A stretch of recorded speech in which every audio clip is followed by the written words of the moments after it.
সুবহানাল্লাহ। আমার আল্লাহ বলেন আমি ইচ্ছা পোষণ করলাম ওই মানুষদেরকে, কাদেরকে? আল্লাহ বলেছেন যাদেরকে দুর্বল করে রাখা হয়েছিল, যে গোষ্ঠীদেরকে দুর্বল রাখার কারণে ইচ্ছে মতো পিটানো হতো, ইচ্ছে মতো মিথ্যা মামলা দিয়ে কারাগারে প্রেরণ করা হতো।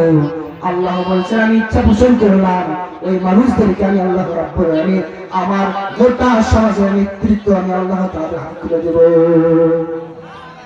আল্লাহ বলছেন নুরিদু আন নামুন্না আলাল্লাযীনা ইসতুদঈফু ফিল আরদ ওয়া নাজআলুহুম আইম্মাতান ওয়া নাজআলুহুমুল ওয়ারিসিন।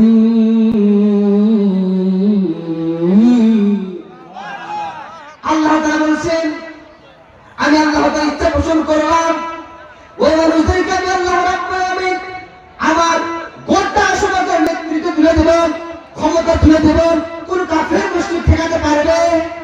কথা বলে পারবে? আমার আল্লাহ তাআলা বলছেন শোনো, এই জন্য আমি আল্লাহ রাব্বুল আলামিন তোমাদেরকে বললাম তোমরা জাত করো না কেন সর্বাবস্থায় একমাত্র আমি আল্লাহর জমিনে আমি আল্লাহর আইনটাকে প্রতিষ্ঠার জন্য কাজ করবা। আর তোমরা যদি আমি আল্লাহর জমিনে আমার কোরআনটা প্রতিষ্ঠার কাজ না করতে চাও, না করো, আমি আল্লাহ তাআলা বললাম তোমাদের যদি এত বড় পাওয়ার থাকে, তোমাদের যদি এত বড় ক্ষমতা থাকে, আল্লাহ বলছেন তোমরা যদি এত বড় বিরাট নিজেকে বলো আমরা বড় দল, আল্লাহ বলছেন তোমাদের যদি এত পাওয়ার থাকে, তোমরা আমার আইনটাকে যেহেতু মানতে চাও না, আমার কোরআনটাকে যেহেতু মানতে চাও না, তাহলে তোমরা আমার জমিন থেকে তোমরা বের হয়ে যাও। কি হও? আর কথা